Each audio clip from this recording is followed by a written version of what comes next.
We cannot be afraid of the future, and we must not be prisoners of the past.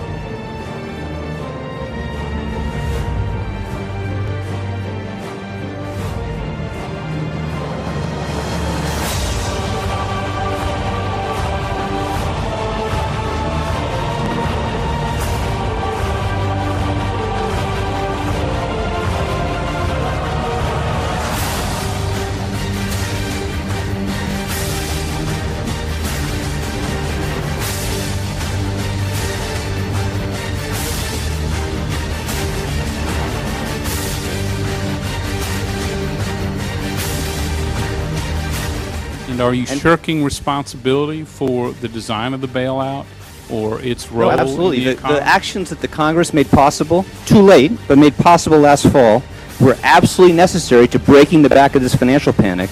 And without those actions, and the actions the President put in place with the Congress support of many people in the Congress beginning this year, you would have an economy still falling.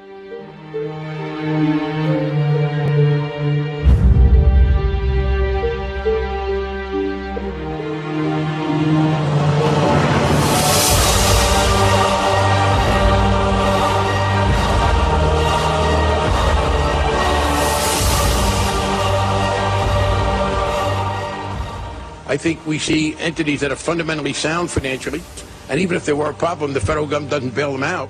This is not the dot-com situation, but you're not going to see the collapse that you see when people talk about a bubble. Fundamentally, I don't think there is a crisis. I don't think that Fannie and Freddie are financially insolvent.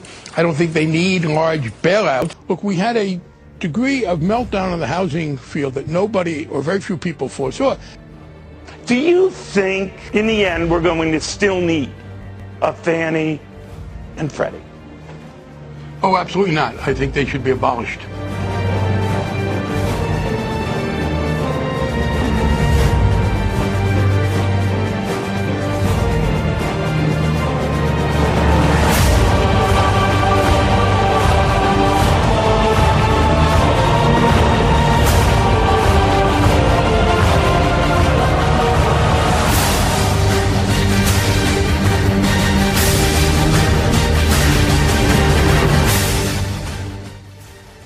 Public option is not your enemy, it is your friend.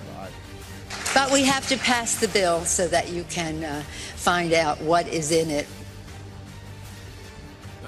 I love these members that get up and say, read the bill.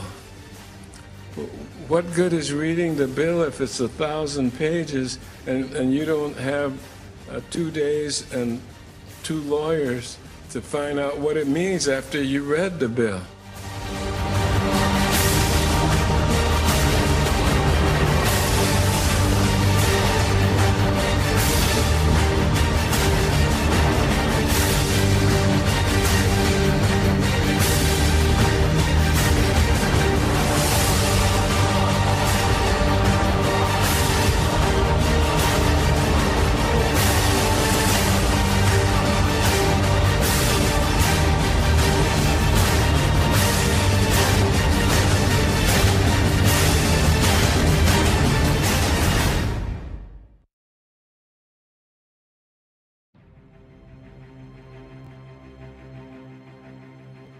On April 15, 2009, in response to a federal government deaf to the cries of its people, blind to the crisis around it, and having ignored its constitutional limits, in one small town, in one North Carolina county, the people stood together with one voice, and Moore T. Citizens was born.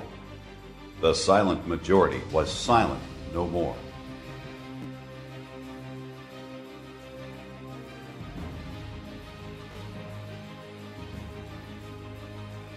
I would say this is a large group of people here today, and certainly what we're doing will make a difference. My name is Bob Levy. I'm chairman of the Moore County Republican Party, but today we're not Republicans, we're not Democrats, we're all Americans.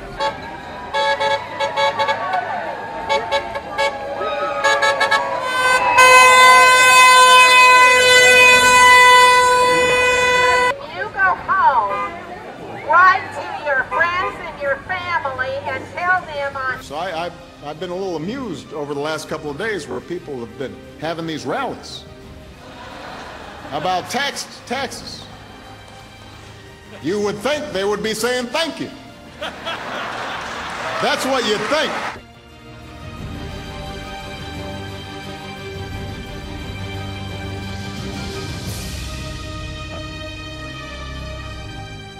We hold these truths to be self-evident that all men are created equal. They are endowed by their Creator with certain unalienable rights, that among these are life, liberty, and the pursuit of happiness. And I heard someone mention once it's the pursuit of happiness, not the guarantee of happiness, and that you have to work at it if you want it.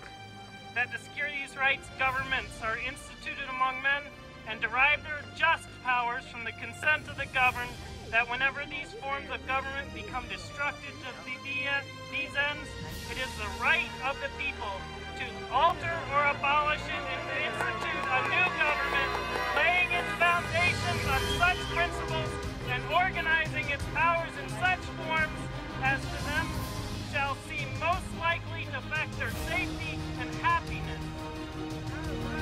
Hear, hear.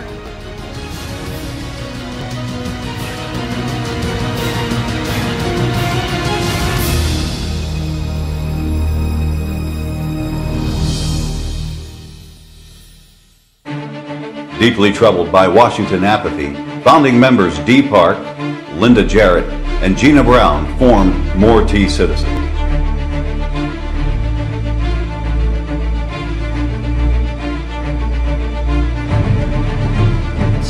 Now, our founding fathers left us explicit instructions on how to maintain a great country. They're black and white. It's called the Constitution. For your core values, not because some government bureaucrat told you that you need to believe in what you believe, but because you believe in respect for the Constitution, respect for life, less government, and personal responsibility.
name is Dallas Woodhouse, and I'm the State Director of Americans for Prosperity. And what they have recently, a man in Canada was denied a hip replacement surgery.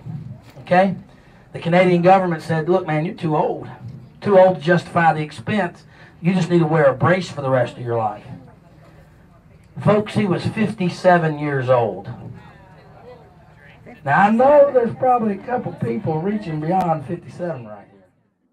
Every man who loves peace, every man who loves his country, every man who loves liberty ought to have it ever before his eyes, that he may cherish in his heart a due attachment to the Union of America, and be able to set a due value on the means of preserving it. James Madison, January 1788.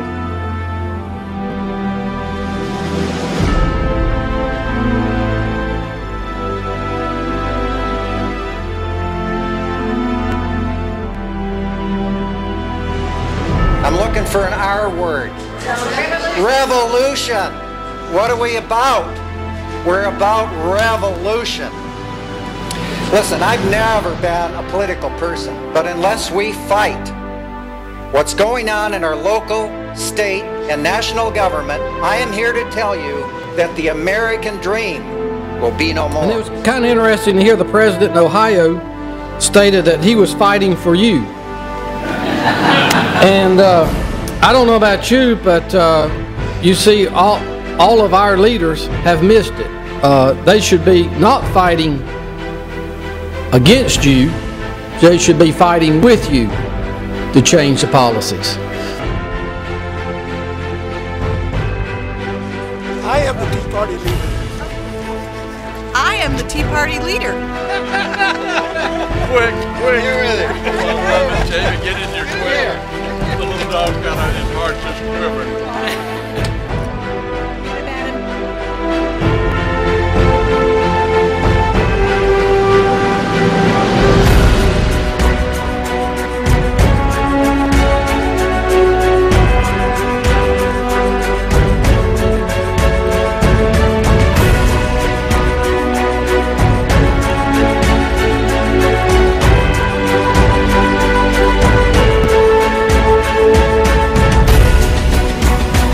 We lost another 120,000 jobs last month since Obama stimulus plan took effect. Remember this? Remember when President Obama said if we passed that fiscal stimulus plan, we would create 3 million jobs? Remember that? We've lost 3 million jobs. We haven't gained 3 million jobs since that Obama stimulus plan worked.